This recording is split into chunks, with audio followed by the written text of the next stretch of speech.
Jonathan, this season has been so joyous to watch. Every time you're in the end zone, I like lose my mind, break a big. You've been doing this for years, though. What does this feel like for you?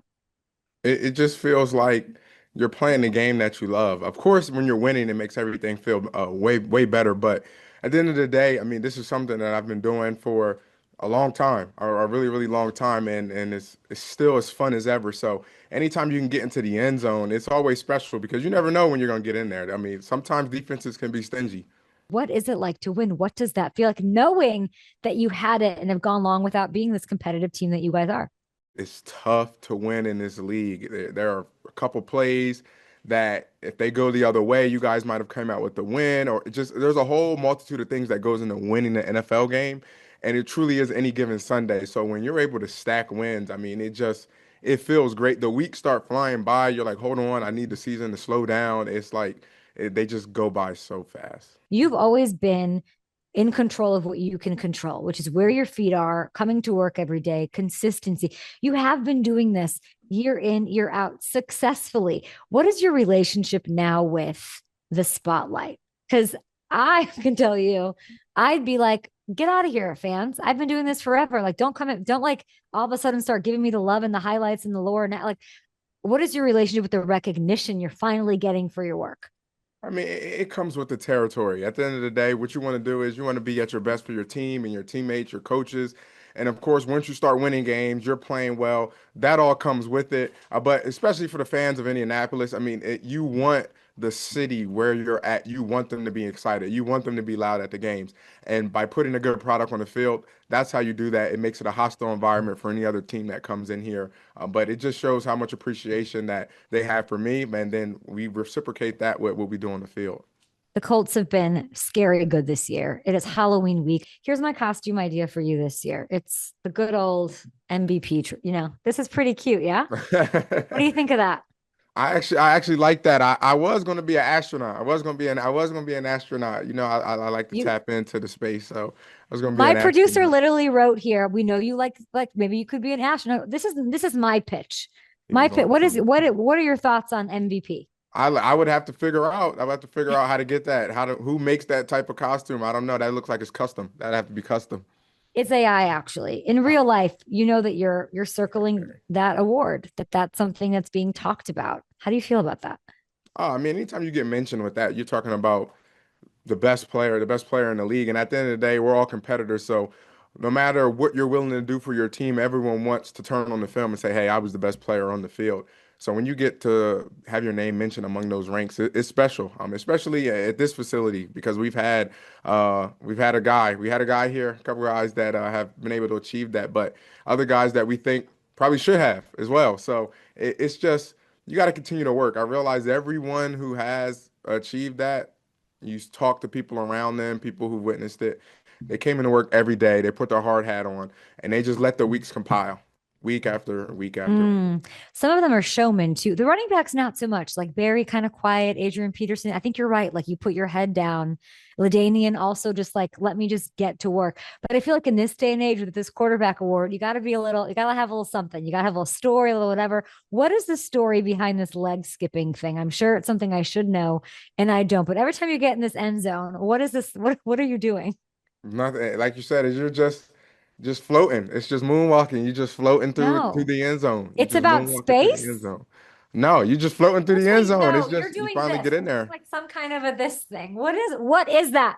You're And just now floating kids are to the doing end it. zone. You're just floating to the end zone. How often after you do that, you float into the end zone? How often do you think about LaDainian Tomlinson? Well, I did when we played the Chargers because he was there and he dapped me up. So I think I had some of his aura that game. Cool. So I definitely did that game. I was thinking about doing his signature, flip, but then I didn't know if they would take it as a diss. But I'm like, Oh, they no, he, would. he he talked to me before the game, so I'm like, this is respect, this is tribute. But I mean, he one of the best to ever do it. You talk about someone who is electrifying, someone who performed week in and week out, and someone he set the standard. He set the standard, and that's what backs like myself and other backs like those are guys that we watch. Those are guys that we study. Like how are they able to achieve that efficiency every single week? Can you tell me Yeah. about your convo with LT? He told me that he really loved my game, to continue to work to try to reach new heights. He just loved the way that I worked. He could see it in my play, so that meant a lot coming from him. You're on pace for 30. You know the record's 31. That's why I'm asking you. Every time you hit that has to be one. I know you only care about team success. You have it. So now we can talk about you and some personal goals. How badly do you want that 31 touchdown record? Well, only if the 31 touchdown record lets us win a Super Bowl. If you tell me I'll hit that record, but we won't win the Super Bowl, then I don't want the 31 touchdowns. But if we get the 31 touchdowns and we can win the Super Bowl, then for sure, let's do it. Did you know in the off season, like we're sitting here week 9 talking Super Bowl. Did you know and when did you know? Well, I knew the type of team we had. We got a bunch of the core group of guys back. But once we got into camp, I just saw the way we worked. I saw how things were clicking very early, and I knew we had something special. Of course, we know that it was going to take work, but you got to go out and prove it every Sunday. But just from that first week of camp, I'm like, we have something special here, and it's going to be magnificent to see how this unfolds. As long as we continue to keep our heads focused and don't get complacent, we can be really special. What is the one thing that you think has really brought this team together? I think it's the camaraderie, everyone playing for one another. If you turn on the tape, you'll see backside wide receivers. Michael Pittman, he's busting his tail to sprint over to the other hash to just try and get a piece of a guy to get a block. And then you see the running backs. I mean, we're burying our fakes, sprinting to the sideline, trying to pull one or two guys to open up a space for those guys down the field. So it's when everyone is playing unselfish and just wants to execute their job at a high level, the scheme just unfolds everything. So I definitely think it's the camaraderie and everyone just playing for one another for sure. How much credit does coach deserve for that camaraderie? Or maybe it's a veteran, maybe it's you in the locker room. Who deserves that credit? I definitely think Steichen is a big portion of that. Also, how competitive he is. When you have a coach who's almost like a player where you're studying your matchup, you want to go out there, you want to expose your matchup, you want to expose his weaknesses. That's how Coach Steichen is. He's always trying to figure out a way to out coach the opposing team. And he's willing to do anything. We're going out before practice. He's like, "Hey JT, this is what I'm thinking about. It's not on the script, little piece of Mm. paper." He's like, "This is what I'm thinking about running today." So if something just pops in his mind, he's like, "If I think this will give our team an advantage, I'm going to do it." So when you have a coach that's competitive like that, that's all you can ask for. I mean, he's just, I feel like just taking the team to new heights, which was amazing. And you guys are sitting there at 7-1. When I look at the record and I talk to you, like, I'm so thrilled for you. But then when we're talking about like your rookie year and some of the guys that have come along, like Quentin and Pittman more recently, but like you, Grover, Kenny, like what is your role with like the younger cats, the Tyler Warrens, of like explaining to them that this isn't always, this is special, and there needs to be reverence and perspective on that? Like, are you guys unking them? What is that like? No, that's definitely something that we spoke about.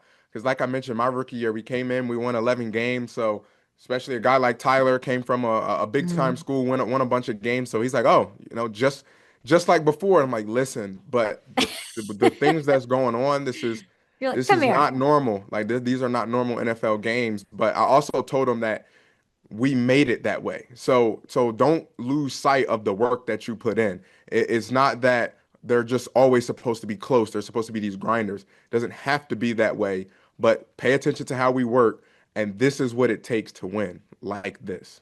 That said, Warren looks pretty good. Like, it looks like very easy for him. He's this rookie tight end. He's leading the team rather, in receiving yards. Like, I like seeing back there. I like seeing him in Wildcat. Okay. Does Shane, that maniac, does he have plans to put both of you in the backfield together, Jonathan? I'm sure he's scheming something. He's always scheming up crazy things to do, and Tyler's the one to do it. I mean, I mentioned this in a few of my other interviews. He came in and kind of was already ahead of the learning curve. A lot of Mm. times rookies come in, you have some mental errors here and there. He had very few, if any, in training camp. So that's when I realized, like, okay, he's a smart football player. He's a smart, savvy football player. Now he just has to focus on how to do his job at a high level and the why. I mean, he's going to continue to even get even better. Is he the rookie of the year? Oh, for sure. Tyler Warren, I mean, you see the way he's playing. And I think he's just getting started. I honestly think he's just getting started. Like I said, this is rookie year, so you're getting your feet wet. He's already making an impact, but he'll continue to grow. So I'm excited to see what it turns into. What was your first he's my guy moment with Daniel Jones? I think it's when we first got into training camp and he called a check that is like in the playbook, but Mhm. it's like if you've been here, it's like one of those checks like, oh yeah, we call that sometimes. And the fact that he called it, it's like, did this guy have the playbook like 6 months ago? And but that's Really? when I understood, like, oh, okay. His preparation, his level of preparation is different because for him to come in day one, day two, and to make that call, make that check, it's like, okay, he's been studying and like I said, it's day one of install, but he's already that far ahead. I'm like, okay, like this guy, he's legit. What's the most impressive thing about him? I think the way he's even killed, like we'll go down, we'll score a touchdown, and yeah, he's excited, but now he's on the sideline. Hey guys, be ready for this next drive. Like he's already thinking about we gotta continue to apply pressure. It's almost like he has that competitiveness, that edginess to him. Like he's tough as nails. So I just think that his even kill and his focus in the game, in the midst. I mean, we're cheering, we're having a great time, and he is too. But he's like, hey, be ready for this next drive because we're going down and we're scoring. There's like all these clips of him like not talking, like these like your social Okay. media crew is unbelievable. When he does get talking, what is it about? What is it like? What makes him tick? I think one, especially when we dial something up throughout the beginning, Okay. throughout the week, and he's like, I think this one's gonna go. Like, I think this one is gonna go. And that play He'll just goes. say that like in a team meeting. Like, what does that look like? No, it could be to me. I'm sure he's probably said it to other guys as well. And it's like once it goes, he's fired up. I mean, we're all fired up, but that's what gets him fired up because he knows the work we put in all week to make that happen on Sundays. Last time I got to sit and talk with you, it was all about that most touchdowns in Colts history vibe. You are two rushing touchdowns away from passing now EDGERRIN James. You hopped up a couple of people on that list. When you do pass Edge, what will be going through your head so I know when I'm watching on my couch? It'll just be all of the other backs that came before me. They paved the way. They set the path. And then now it'll just be my job to try and elevate that for the next guy to come and to break that. I mean, that's what it is. That's what it is to be a running back. It's a fraternity that you're in forever. And I'm just glad to be a small part of it. Last but not least, your fellow Wisconsin Badger is going to be on the other side of the field this weekend. You, TJ Watt. I know you guys missed each other by a year, but is there any relationship between you two?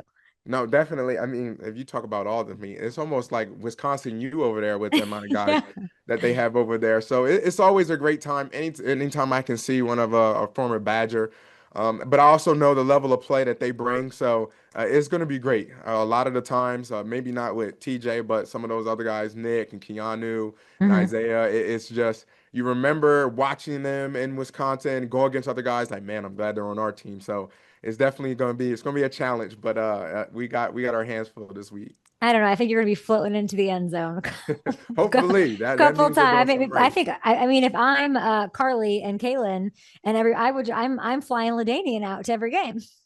Listen, I don't know. It must have been that, or it had to have been the or. No, it's all fun and games with LT until you passes 31. And then we'll see what the fraternity, the brotherhood is. I don't think it's a record he's ready to say bye to. By the way, speaking of records, you're undefeated against Aaron Rodgers, which I think is very cool. We'll see. But you're 2-0. Good luck on trying to get to 3-0 against them to advance to 8-1 on the NFL this year. Congrats, Thank Jonathan. you Couldn't be so happier for much. you. Thank you.